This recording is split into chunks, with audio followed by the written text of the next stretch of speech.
Hello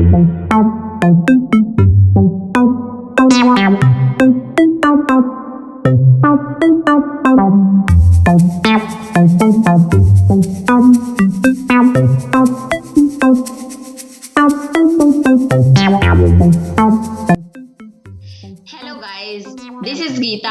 आज हम बात करेंगे आईटीआर के बारे में एंड हमारे गेस्ट हैं mister Pukhraj Yadav. He is lecturer in government college and has 6 years experience. Hello mister Pukhraj Yadav. Thank you Geeta ji, आपको और आपके सभी दर्शकों को मेरी तरफ से नमस्कार और हाँ जी, बहुत बहुत धन्यवाद जो आपने हमें इसके लिए कुछ समझा।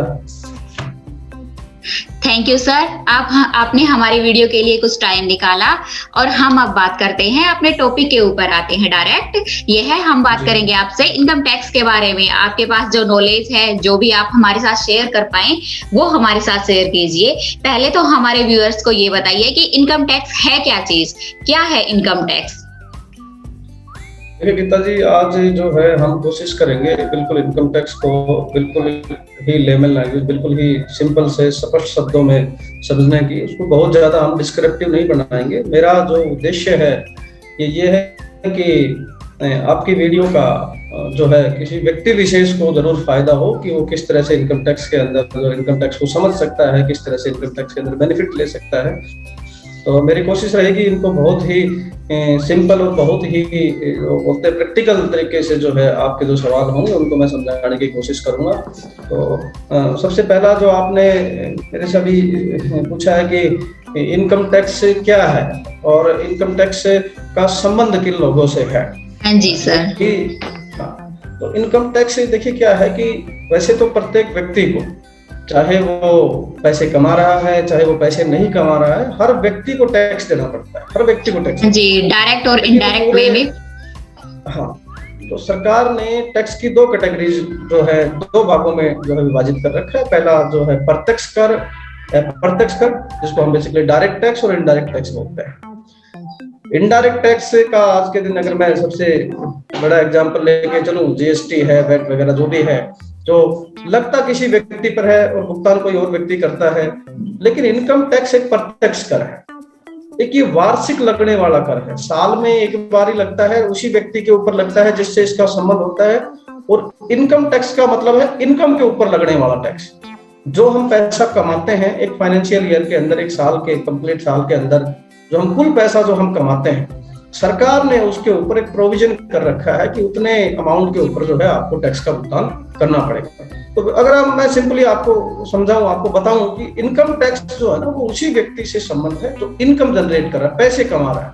वो बशर्ते चाहे नौकरी से पैसे कमा रहा हो, सैलरी ले रहा हो, वेजेज ले रहा हो, चाहे वो बिजनेस कर रहा हो, चाहे कहीं इन्वेस्टमेंट कर रहा हो, या किसी दूसरे तरीके से पैसे कमा रहा हो। एक साल के अंदर उसने जो कुल पैसा कमाया है उसके ऊपर जो टैक्स पे करेगा उसको हम इनकम टैक्स कहते हैं।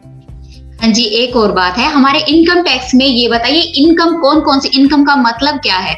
इनकम कौन सी इनकम हमारे इनकम टैक्स के अंदर आती है? देखिए, जैसा कि मैंने आपको बताया कि कोई भी व्यक्ति चाहे वो किसी भी तरीके से पैसा क्यों ना कमाए, उसको इनकम में शामिल किया जाएगा और उसके ऊपर को टैक्स देना पड़ेगा। फिर भी मैं इसको अगर वाइड लेवल पे आपको बताऊं कि इनकम का मतलब है कि मान लीजिए आप कहीं नौकरी कर रहे हैं, आपको सैलरी मिल रही है, आप बिजनेस कर रहे हैं तो आपको प्रॉफिट हो रहा है, आपने कहीं इन्वेस्ट कर रखा है तो आपको ब्याज या मान लीजिए डिविडेंड कुछ भी मिल रहा है, आपने कहीं कोई आपकी प्रॉपर्टी है जिसको आपने किराए पे दे रखा है तो आपको रेंट मिल रहा है। ये सभी तरह की जो पैसे जो आप कमा रहे हैं एक साल के अंदर, उसको हम टोटल इनकम मान के चलते हैं एक व्यक्ति की। अब एक एग्जांपल ले लीजिए, एक व्यक्ति जो है कहीं पे नौकरी कर रहा है तो बेसिकली उसको क्या मिलेगा, हम सरकारी नौकरी है, प्राइवेट है, जैसे भी है, उसको सैलरी का भुगतान किया जाता है। 10,000 रुपए मान लीजिए, 20,000 रुपए उसकी हम सैलरी मान के चलते हैं। और वही व्यक्ति साथ साथ काम धंधा भी करता है, दूसरे तरह का उसका कोई व्यापार है, उससे उसको प्रॉफिट हो रहा है। मान लीजिए उसी व्यक्ति ने कुछ पैसा बैंक में जमा करा रखा है, एफडी करा रखी है, सेविंग में डाल रखा है, उससे उसको ब्याज मिल रहा है। तो इनकम का मतलब है सम ऑफ द टोटल, कुल पैसा जो उसने सभी तरह के सोर्सेज से कमाया है, चाहे वो सैलरी से कमाया हो, चाहे वो ब्याज से कमाया हो, चाहे वो आपने प्रॉफिट एंड लॉस से कमाया हो, उसकी कुल इनकम जो बढ़ेगी एक साल में, उसने इतना पैसा सैलरी से लिया, इतना पैसा बिजनेस से लिया, इतना पैसा उसको किराए में मिला, उस टोटल पैसे को जो हम तोड़ते हैं उसको हम उस व्यक्ति की टोटल इनकम कहते हैं पर्टिकुलर फाइनेंशियल ईयर के। ठीक है सर, ये तो बात हुई हमारी इनकम की, कि जो भी वो इनकम जो भी उसकी अर्निंग है पर ईयर, वो उसकी इनकम के अंदर आए। Okay, thank you sir. और एक और बात है, जब भी हम इनकम टैक्स की बात करते हैं तो पैन कार्ड का जिक्र आता है हमेशा। पैन कार्ड इनकम टैक्स की शुरुआत ही पैन कार्ड से होती है। मैं इसको एक एग्जांपल से आपको समझाऊं कि आप बैंक में जाते हैं, हाँ जी। आप बैंक में गए कि मेरे 5,000 रुपए जमा कर दीजिए, क्या ऐसा थोड़ी होता है कि बैंक से आपसे 5,000 रुपए लिए डाल दिया, उन्होंने अपनी अटैची में डाल दिए, अपने काउंटर में डाल दिए? नहीं, वो आपसे आपका एक अकाउंट नंबर मांगता है, उसी अकाउंट में आपका पैसा जमा करता है। इस तरीके से इनकम टैक्स के अंदर जो आपकी आइडेंटिटी है, आपका जो अकाउंट है, वो पैन कार्ड है, परमानेंट अकाउंट नंबर है। ये एक ही बार एक अलॉट होता है, व्यक्ति को एक ही बार मिलता है। और जो भी आपके इनकम टैक्स की ट्रांजैक्शंस होंगी, आपने कितनी टैक्स पेड किया है, किन फाइनेंशियल ईयर में किया है, वो totally based on the pan card. Pan card कैसे बनता है वो भी मैं आपको बड़ा सिंपल से बता देता हूँ। देखिए, पहले पैन कार्ड का प्रोसेस थोड़ा सा टिपिकल था कि आपको फॉर्म भरना पड़ता था, उसके बाद आपको आपका एड्रेस प्रूफ जो है लगा के सेंड करना पड़ता था, उसके बाद 10 से 15 दिन के अंदर जो है आपको पैन कार्ड अलॉट हो जाता है। लेकिन अब बहुत ही अच्छा सिस्टम है, आप डायरेक्टली NSDL की साइट पे जाइए, लॉगिन कीजिए, अपना आधार नंबर उसमें डालिए, आधार नंबर आपके डालते ही थोड़ी बहुत 2-4 और फॉर्मेलिटीज है वो आपसे कंप्लीट कराएगा। 106 रुपीज जो है इसके चार्जेज हैं, आप उसको बुक कीजिए, विद इन जो है 24 आवर्स के अंदर जो है आपका पैन कार्ड जनरेट हो जाता है।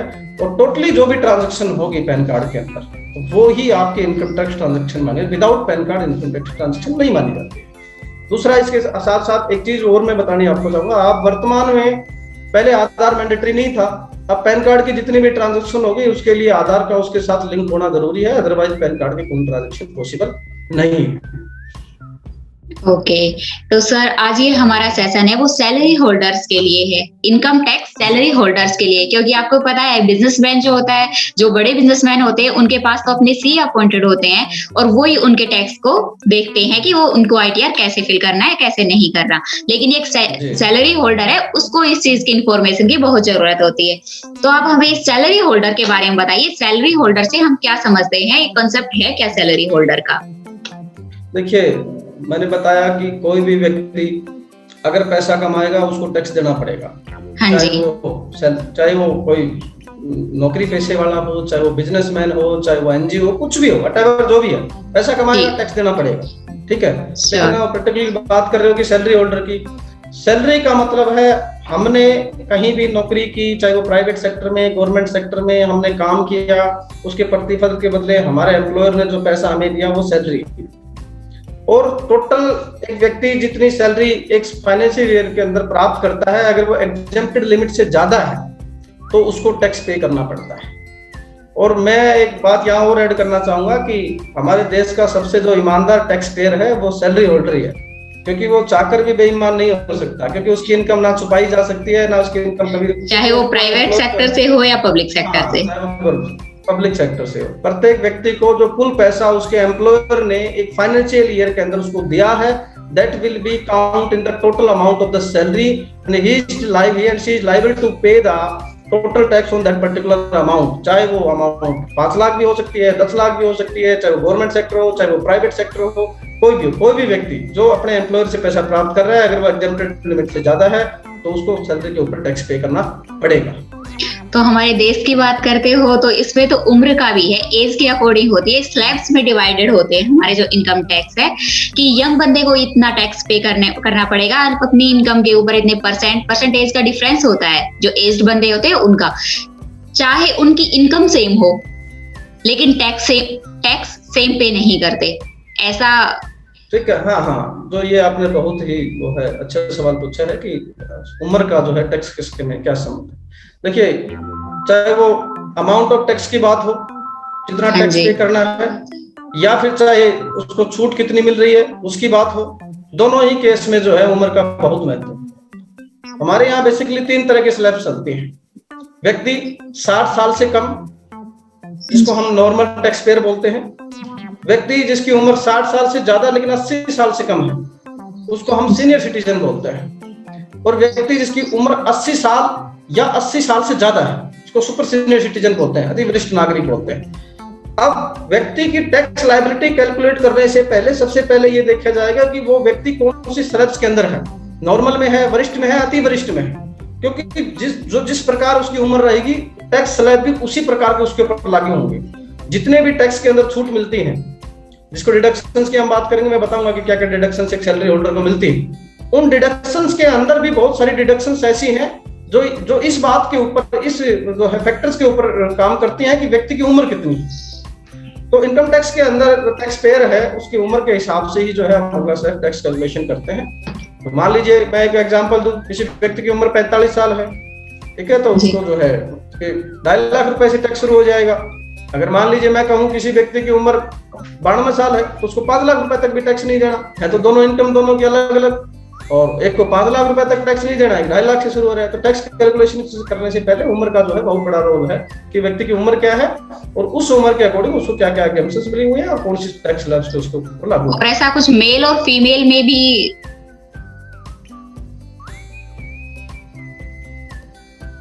देखिए, पहले ये था, अब नहीं है। पहले फाइनेंशियल ईयर थे, पीछे के फाइनेंशियल ईयरों में जो है इनकम टैक्स के अंदर वुमेन्स को कुछ स्पेशल छूट दी जाती थी, लगभग 50,000 रुपए के आसपास उनके एग्जम्पशन लिमिट ज्यादा थी। लेकिन वर्तमान के फाइनेंशियल ईयर्स के अंदर जो है वुमेन को कोई स्पेशल छूट नहीं दे रखी है, और उनके ऊपर भी वही टैक्स स्लैब लागू होती है जो एक नॉर्मल व्यक्ति के ऊपर हो रही है। ओके सर, तो हम अब आपसे पूछना चाहेंगे, हम एक सैलरी होल्डर है, वो टैक्स तो पे करता है, चाहे वो किसी भी सेक्टर में हो, प्राइवेट में हो या पब्लिक में हो, एज चाहे कोई भी हो, चाहे उसको कितनी परसेंटेज किसी भी स्लैब में आता हो, टैक्स तो पे करता है। लेकिन अपने टैक्स से बच कैसे सकता है, उसमें क्या क्या एग्जेम्पशंस हैं और किस तरीके से वो अपना टैक्स कम कर सकता है? देखिए, टैक्स से बचना नहीं चाहिए, जो टैक्स लायबिलिटी आपकी बढ़ती है वो पे करना चाहिए। लेकिन आप मेरे से ये पूछे कि हम अपने टैक्स को विद इन रूल्स के अंदर कैसे कम कर सकते हैं। हाँ, देखिए, टैक्स करना है तो कम करने के 2-3 तरीके हैं। पहला तो चोरी करना है, आपने इनकम कम शो कर दी, ठीक है, आपने गलत तरह के खर्चे दिखा दिए, वो इलीगल है, ठीक है, वो पनिशेबल भी है, वो इलीगल भी। दूसरा है टैक्स को कम करना है लेकिन with in rules and regulations के अंदर कम करना है, उसको हम बोलते हैं एग्जेम्पशंस। क्या क्या है कि एक व्यक्ति को अपने कुल, हम सैलरी होल्डर की बात कर रहे हैं, बेसिकली सैलरी होल्डर पे ही हम अपने जो है डिस्कशन को आगे लेके जाते हैं। कि मान लीजिए एक सैलरी होल्डर है, उसकी इनकम जो है 7 लाख रुपए, हम एग्जांपल ले लेते हैं। अब सवाल ये उठता है कि वो 7 लाख रुपए पे कितना टैक्स लगेगा, उस टैक्स को कैसे मिनिमाइज किया जा सकता है। तो इनकम टैक्स के अंदर ही प्रोविजन है, डिडक्शंस का प्रोविजन है, छूट का प्रोविजन है कि व्यक्ति को ये छूट मिलेंगी अगर वो यहाँ ये काम करता है। वैसे तो देखिए डिडक्शंस बहुत ज्यादा हैं, पर्टिकुलरली केस वाइज लागू होती हैं। अगर मैं डिटेल से इस पे बात करने लगूंगा तो ये बहुत लंबा डिस्कशन है, लेकिन मैं वो डिडक्शंस की जो है जरूर आपसे डिस्कस करूंगा जिनका पर्टिकुलरली प्रत्येक व्यक्ति जो है बेनिफिट ले सकता है। सबसे पहले सेक्शन वाइज है। देखिए, अभी कॉमर्स फील्ड का आदमी है तो वो सेक्शन समझ जाता है, लेकिन मैं सेक्शन नहीं कैलकुलेट करूंगा, मैं बिल्कुल लेमन में बताऊंगा कि कैसे जो है वो, लेकिन मेरे सेक्शंस पे ध्यान ना आता तो भी चलेगा, लेकिन मैं उसके साथ साथ बताऊंगा कि कैसे जो है हम किन किन में पैसा इन्वेस्ट करके। या सबसे पहले कहता जी, एक स्टैंडर्ड डिडक्शंस का होता है 50,000 रुपए का, जो आज के दिन जो है सबको दे दी जाती है, ठीक है। स्टैंडर्ड डिडक्शन सब पे एप्लीकेबल होती है, वो आपको मिलेगी। आपकी टोटल इनकम में से 50,000 रुपए स्टैंडर्ड डिडक्शन है जो गवर्नमेंट ने अलाउ कर रखी है, वो आपको मिलेगी। इसके अलावा कहता जी दूसरा जो पार्ट आता है वो आता है सेक्शन 80C का, जिसको हम सिंपल में सेविंग समझते हैं कि अगर आप एक सेविंग करोगे, बचत करोगे, तो उतने रुपए की छूट आपको मिलेगी, लेकिन इसकी मैक्सिमम लिमिट 1.5 लाख रुपए तक की है। अगर आप सेविंग्स में पैसा डालते हैं, वो बहुत सारे हो सकते हैं, वो LIC भी हो सकती है, वो PF भी हो सकता है, वो सैलरी फंड्स भी हो सकते हैं, वो किसी और तरह की इंश्योरेंस कंपनी की पॉलिसी हो सकती है। सेविंग्स में पैसा आपने लगाया है तो आपको 1.5 लाख रुपए तक की छूट मिलेगी, यानी कि टोटल इनकम में से आपके 1.5 लाख रुपए कम हो जाएंगे, ठीक है। लोन वगैरह भी लेते हैं हम, हाउस लोन। हाँ, मैं उस पे आगे आऊंगा, अभी मैं फिलहाल सेविंग्स की बात कर रहा हूँ कि सेविंग्स में अगर आप पैसा डालते हैं तो वो आपको 1.5 लाख रुपए की छूट मिलेगी। लेकिन मैं बहुत सारी सेविंग्स है, सुकन्या समृद्धि खाता है, इसके अलावा पोस्टल ऑफिस सेविंग्स है, इंश्योरेंस पॉलिसी है, सब चलता है। लेकिन अब मैं आपको एक स्पष्ट सा बता दूं, कभी भी सेविंग करने से पहले ये चीज इंश्योर कर लेनी चाहिए कि क्या इन सेविंग्स का सेक्शन 80C के तहत आती है या नहीं आती है। अगर सेक्शन 80C के तहत ये सेविंग्स कवर है तो आपको 1.5 लाख रुपए तक की छूट मिलेगी। मैक्सिमम लिमिट 1.5 लाख रुपए, मिनिमम कुछ भी हो सकता है। मान लिया आपने 50,000 रुपए की सेविंग की तो 50,000 की छूट मिलेगी, लेकिन अगर आपने 2 लाख रुपए की सेविंग की है तो छूट आपको सिर्फ 1.5 लाख रुपए की ही 50,000 वो आपके। हाँ, मैक्सिमम लिमिट 1.5 लाख रुपए 80C की वर्तमान में। इसके बाद हम आगे चलते हैं। आपने होम लोन का जिक्र किया। अगर आपके पास खुद का घर नहीं है, आप बैंक से लोन लेते हैं, ठीक है, और लोन लेके जो है आप अपना घर बनाते हैं, तो उसके ऊपर लगने वाले इंटरेस्ट की जो है आपको छूट मिलेगी। अब एक बात है यहाँ जो सबसे जरूरी है ध्यान देने की, वो ये है कि आपको प्रिंसिपल अमाउंट की भी छूट मिलेगी 80C के अंदर। मान लीजिए आपने होम लोन ले लिया, होम लोन लेने के बाद एक तरफ आपका ब्याज होगा, एक तरफ आपकी जो भी मूलधन की राशि है, प्रिंसिपल अमाउंट है, तो 1.5 लाख रुपए आपको सेविंग करने की फिर जरूरत नहीं है। वो 1.5 लाख रुपए जो है 80C में आपकी प्रिंसिपल अमाउंट चली जाएगी, और जितने ब्याज आपका लगेगा मैक्सिमम 2 लाख रुपए पर ईयर के हिसाब से उसकी आपको छूट मिलेगी।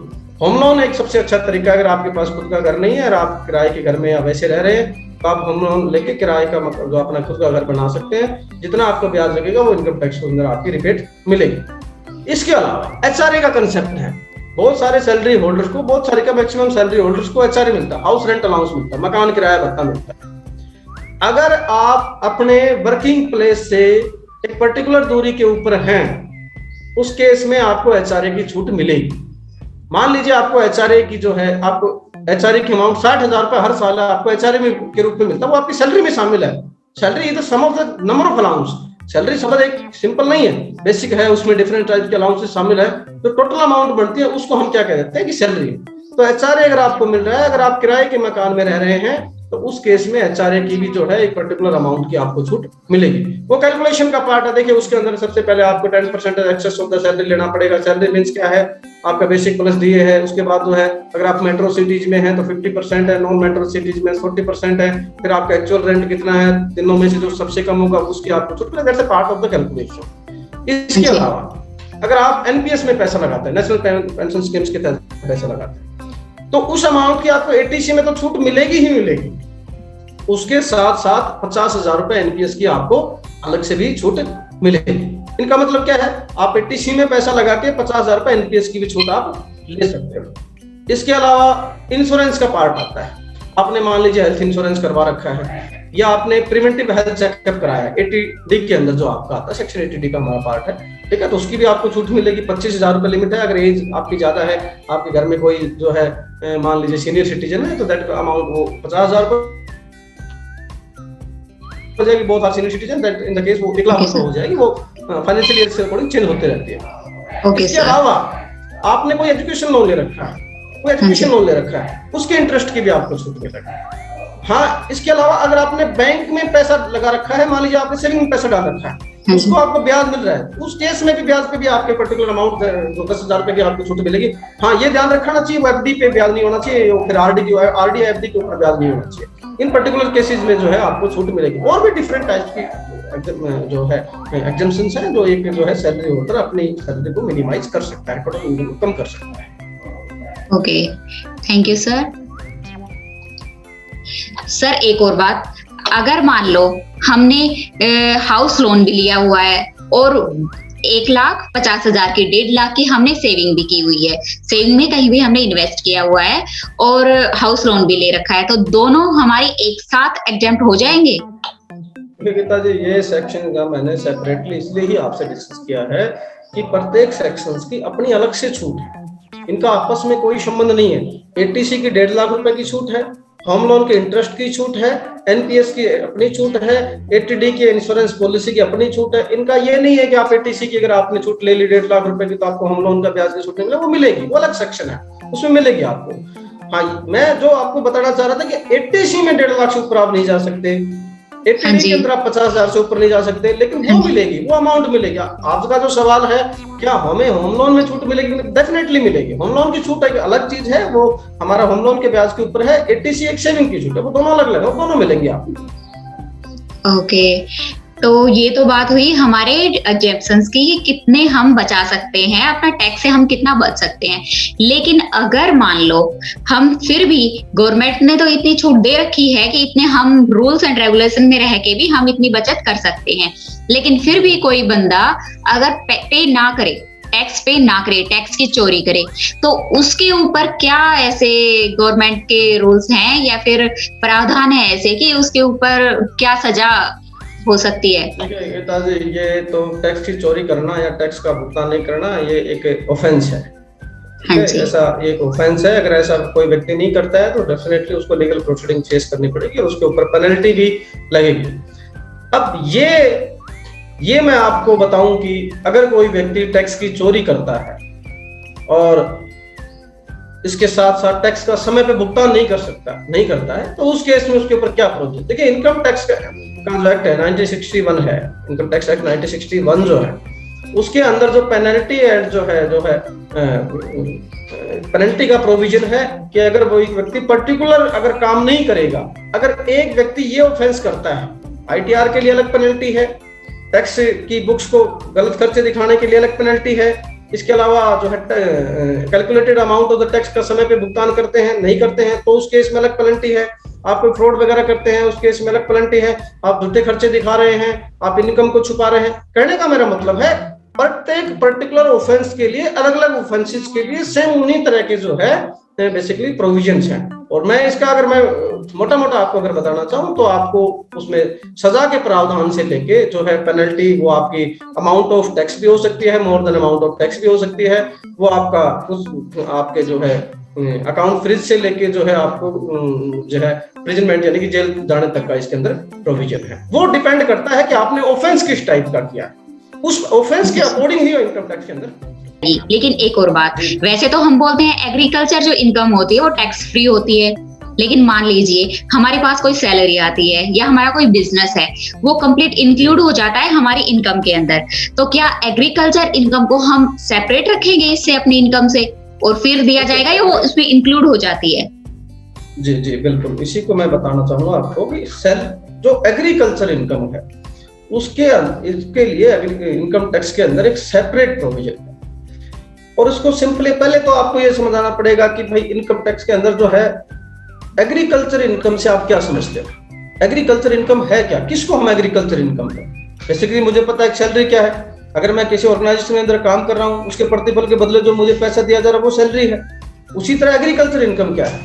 एग्रीकल्चर का मतलब है खेती बाड़ी करके जो हम पैसा कमाते हैं उसको हम एग्रीकल्चर इनकम कहते हैं। जैसे कि अपने फार्मर्स भाई हैं, खेत को जोतते हैं, उसमें फर्टाइल्स डालते हैं, उसके अंदर पानी वगैरह जो भी पर्टिकुलर उसके अंदर एक्सरसाइज उसके इंक्लूड है एग्रीकल्चर के लिए, और जो वीट वगैरह जो प्रोडक्ट वो पैदा करता है उसको बेच के जो पैसा मिलता है उसको हम एग्रीकल्चर कहेंगे। पहले तो यह स्पष्ट होना चाहिए कि एग्रीकल्चर इनकम क्या है। ठीक है, एग्रीकल्चर इनकम के केस में दो प्रोविजन है।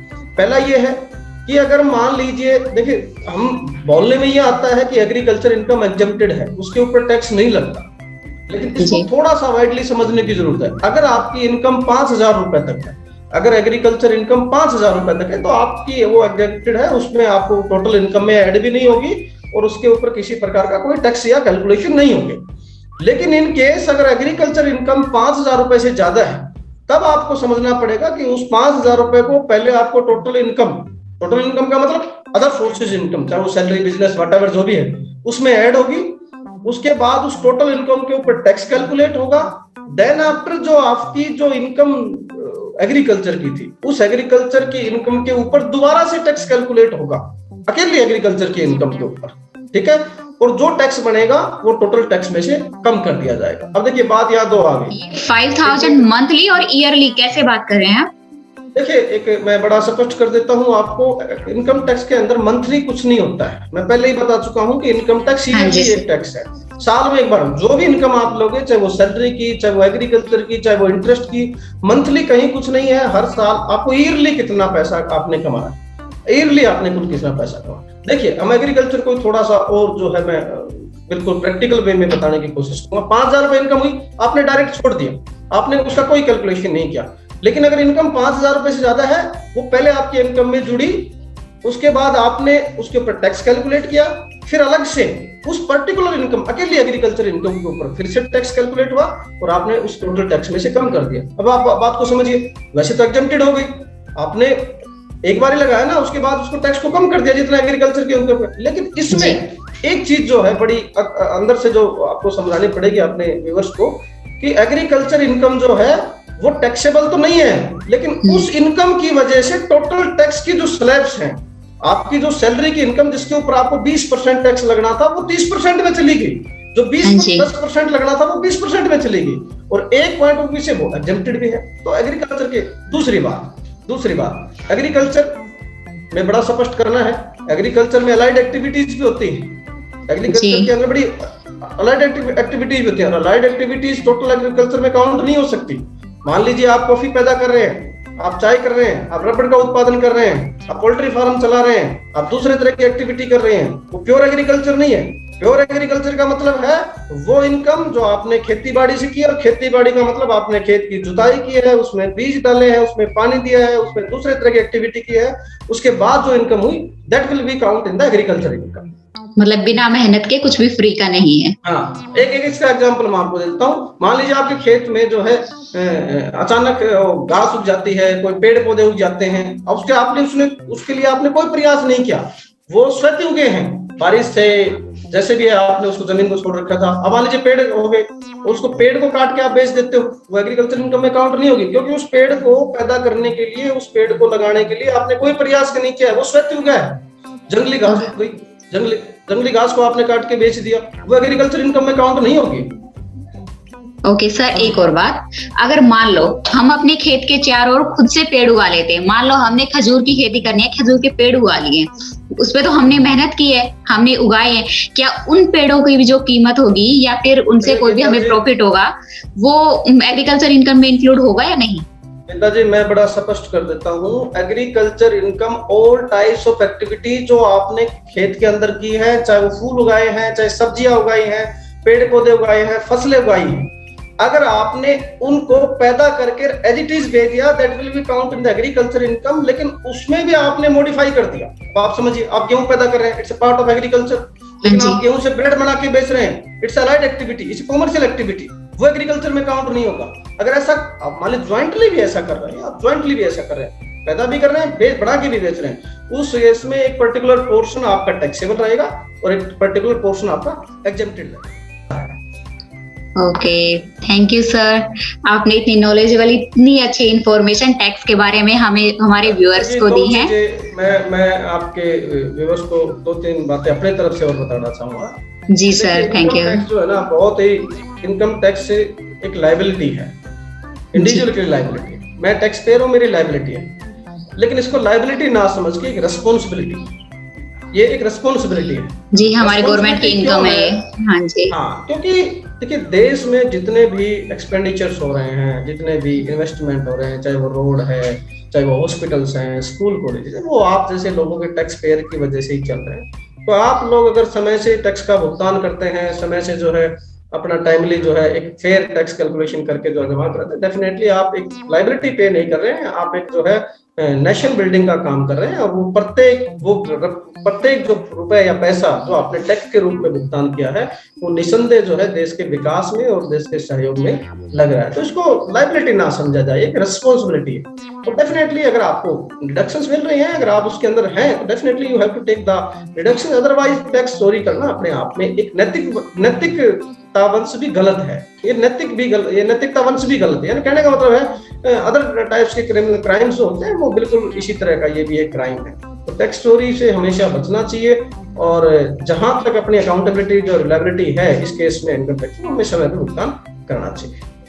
चलो ठीक है सर, हम अपने व्यूअर्स से रिक्वेस्ट करते हैं कि वो अपना टैक्स टाइम पे करें अगर अपने कंट्री का डेवलपमेंट चाहते हैं। Then thank you sir, thanks a lot, आपने ये वैल्यूएबल टाइम हमारे साथ शेयर किया हमारे व्यूअर्स के लिए। Then thank you, thanks a lot sir. Okay, thank you. Okay sir.